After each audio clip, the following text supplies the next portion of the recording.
Jai Gurudev, dear students.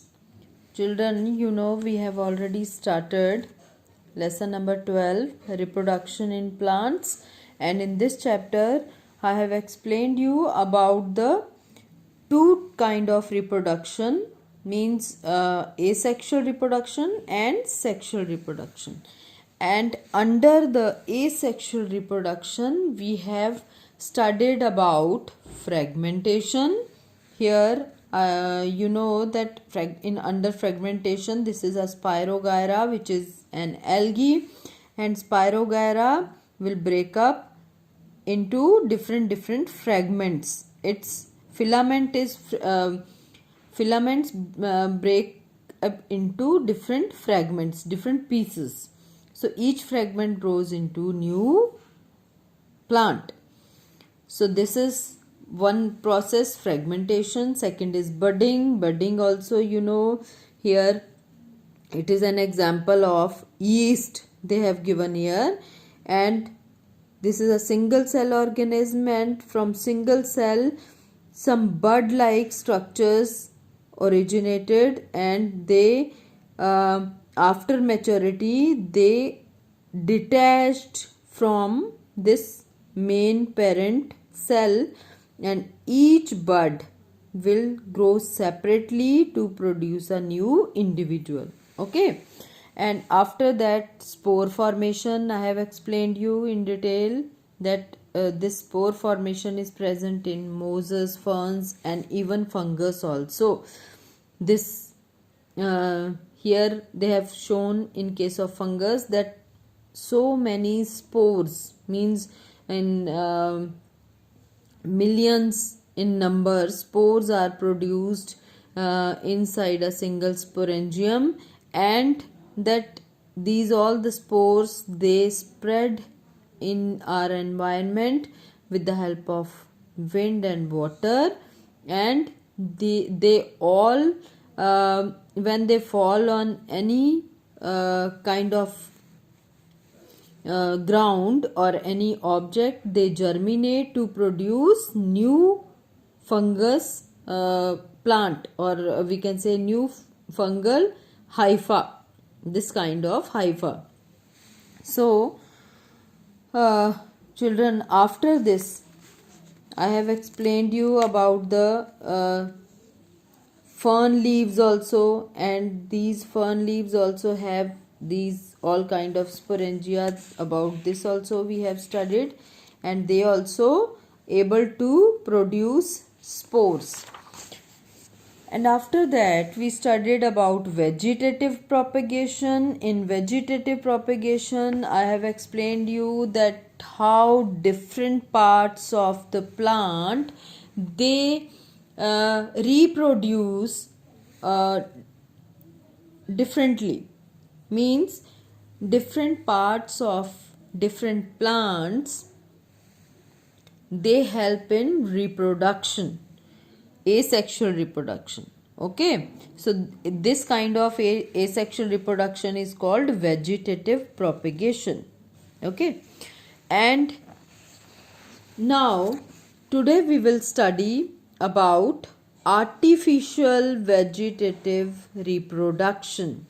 Means here we have studied about the natural vegetative propagation, how in nature also naturally plants roots or leaves or stems and rhizomes in the form of tubers or rhizomes, stem part or leaf you have seen in case of bryophyllum, how these all the parts they take part in reproduction, or how they reproduce many plants from a single part of these plants.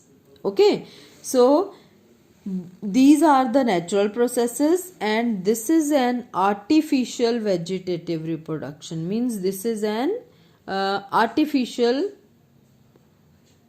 process, and under this artificial process we can do all these activities, or we can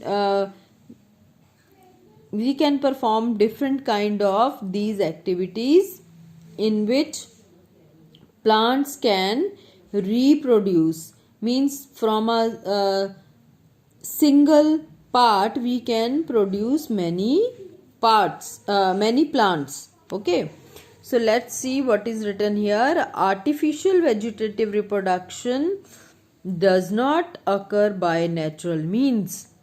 Farmers or gardeners use this method to produce plants that are identical to the parent plant.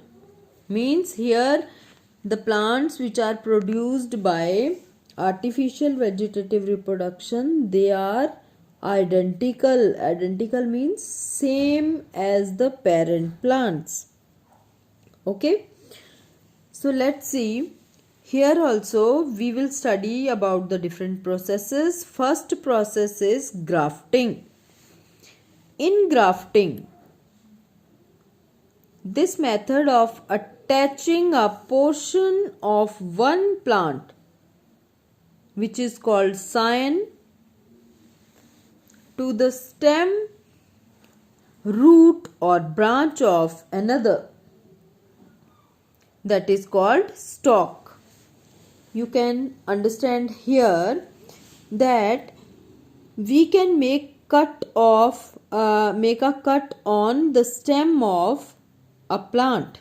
This is a stem of a plant, and here we make a cut here.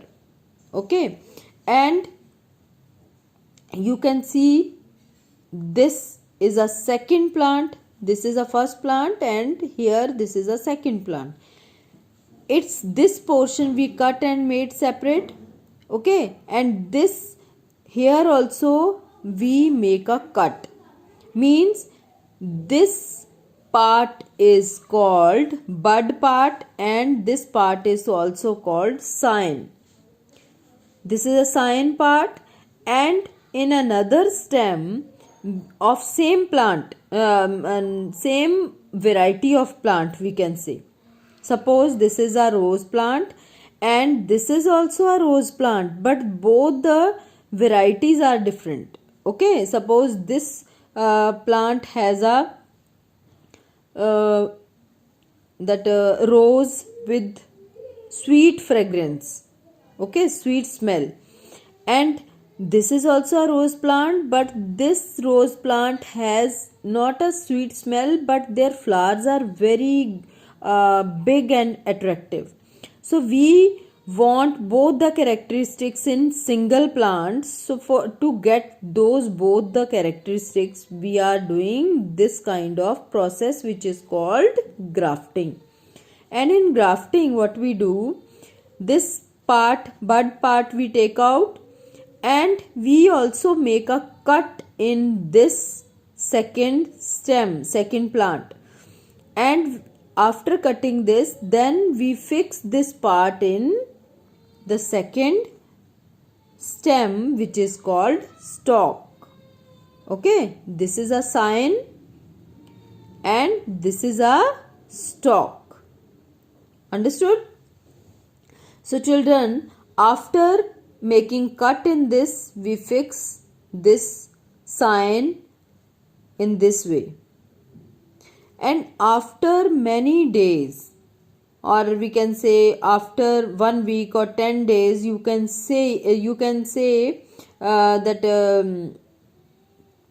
this bud region starts growing, and from this bud region that new leaves comes out or new branch comes out. And when after the growth of this plant, which is a combination of two different parts, scion and stalk, and when it grows, it will grow into a new variety of plant, and it will give us flower, which is a mixture of means combination of both the characteristics, this and this. Understood?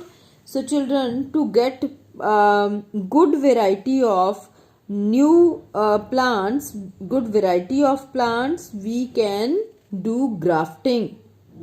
This process we are doing, so that's why it is an artificial method. Okay, so joining two plants as one to provide variety. Grafting is used in orchards, vineyards and gardens. Okay, this process is very useful for orchards. Orchards means where people are growing flowers in their fields, and vineyards also, and even gardens also. This process is farmers or gardeners are doing so much. Now next is cutting. A detached vegetative part, stem, root or leaf of some plant can regrow to missing parts. Parts of sugarcane, rose and hibiscus are cut, planted in moist soil and are regenerated into new plants. Children, in cutting method, you must have seen at your home also, if you have that rose plant. It is a very common plant which people used to grow at their homes.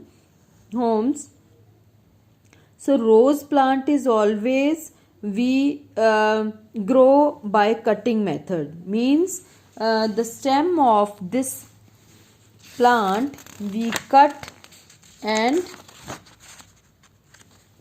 then we grow its stem in this way. You can see that this is a hibiscus or rose plant, you can see, and stem of this plant from the node region we cut it and we plant in another pot, and after so many days you can see that this plant will gives branches and flowers also. So here they have shown about the hibiscus. Hibiscus means shoe flower, और जिसको आप जैसोन का plant बोलते हो. That plant we can grow by cutting method, and rose also we can grow by this method. Next is layering. Children, in this layering method, you can see from here, this layering method generally we do for shrubby plants. Those are shrubs like roses, grapes, jasmine. This rhododendron plant is there, but it is not common. I think you don't know about this. Honeysuckle, they have given name of some other plants also, and even for lemon plant also we use layering process to propagate the plants, means to make many plants from a single plant. Here what we do, suppose this is a main plant and one branch of that main plant we pull down and we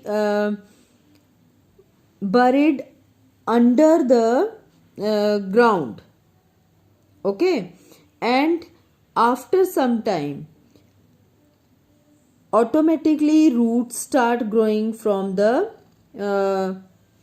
that part which is below the ground, and when after 10 or 15 days we cut this plant from its stem from here, and this branch we make separate, and now we will get this plant separately.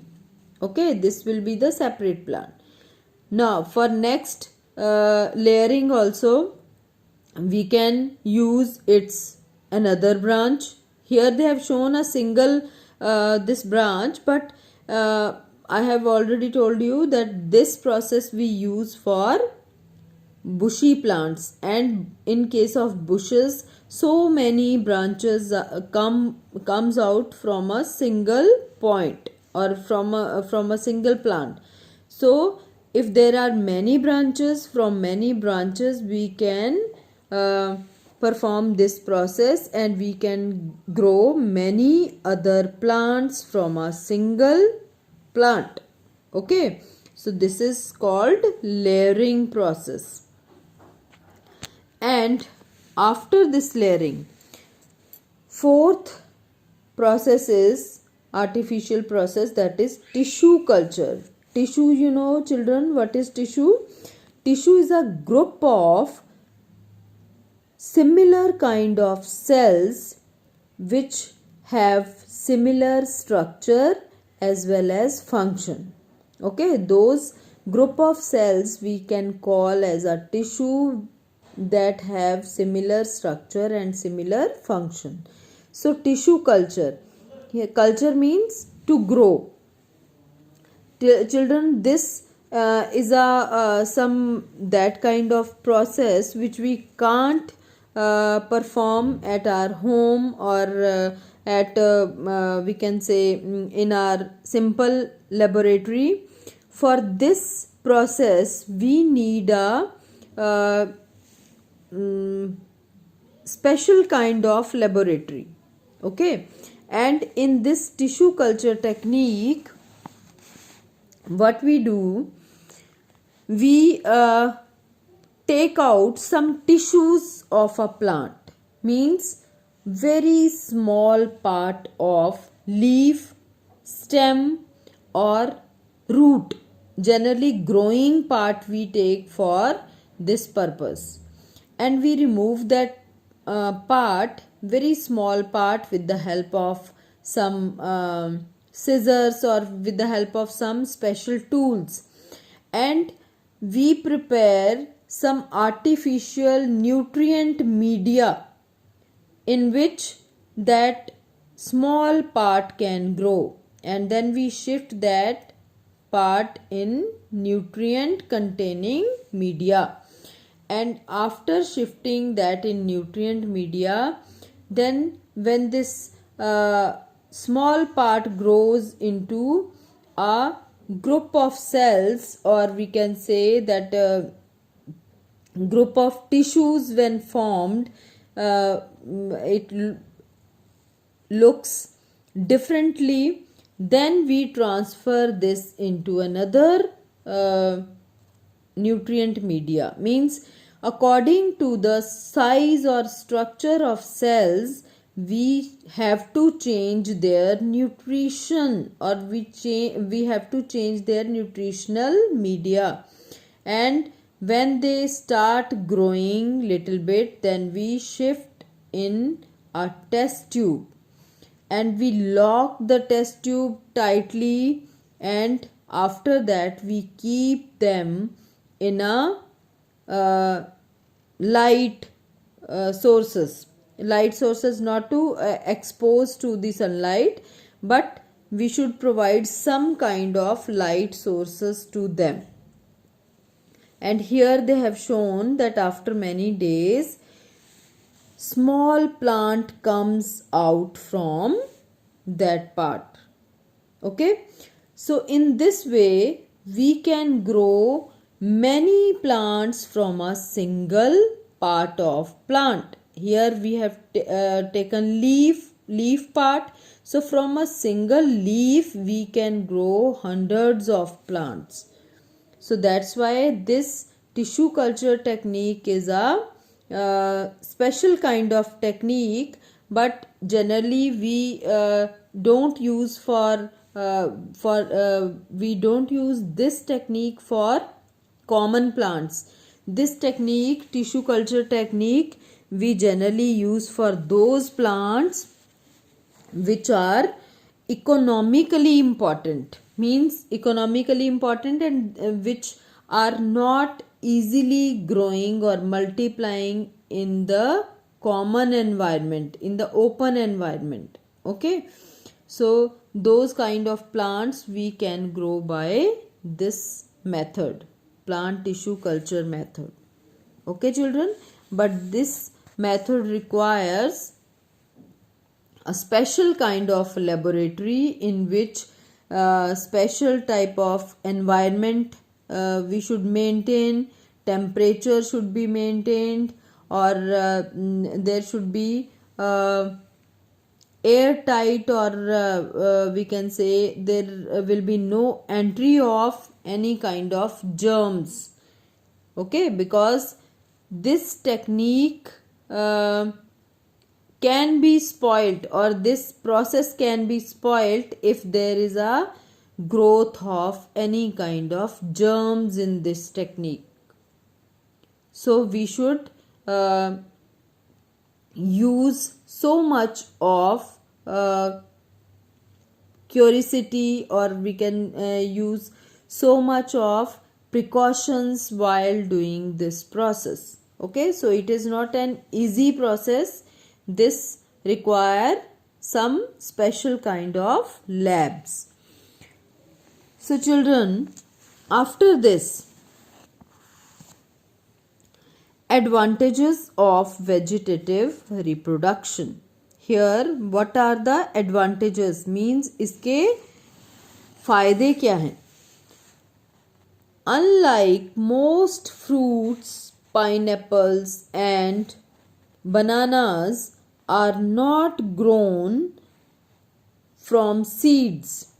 You know children, many of the fruit plants, they are not grown from their seeds. Their seeds are not viable, we can say.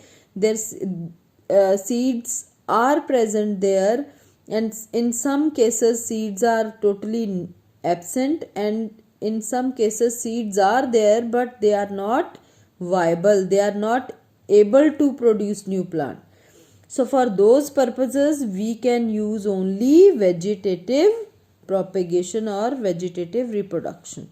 Okay, so next is, sometimes seeds may not germinate due to unfavorable conditions. Okay, means sometimes this also happened that we grow seeds, we sow seeds, but those seeds does not germinate. Those seeds may not germinate or do not germinate. So that's why they maybe they not get proper amount of nutrition, they not get proper amount of sunlight or water. So that's why, to avoid those conditions also, we can use these artificial kind of techniques, or other vegetative reproduction they can adopt. Okay, and vegetative propagation helps in growing more plants with the desired traits of the parent plant, because the new plant grown by this method are the exact copies of the parent plant. Children, in vegetative propagation, you know, we can get our desired characteristics, means we can get our desired traits of those plants, just like in case of I have shown you in the process of grafting. I have shown you that here we can get both the characteristics, means here we are developing a plant in which, suppose, flowers are also good and their smell is also good. Okay, so to get both the characteristics we are doing this process. Okay, in the same way, here we are getting desired traits or desired characteristics. So that's why they have written here that for means by vegetative propagation we can get desired characteristics. So these are the advantages of this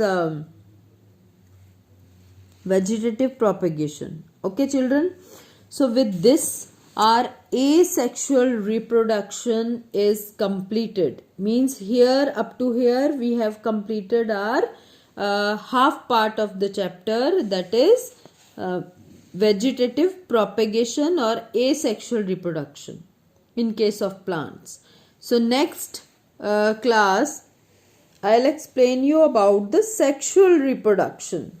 Okay, in this part we will study about the sexual reproduction and how the plant grow from their seeds and how seeds are formed. That we will study in this topic.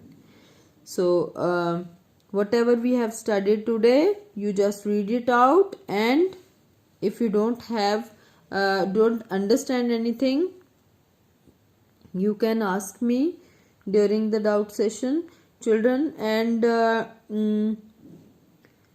read it well, because this chapter is very very important, and in the next classes also you will study in more detail about them.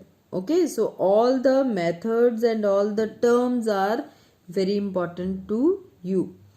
So for today this much is okay. So Jai Gurudev.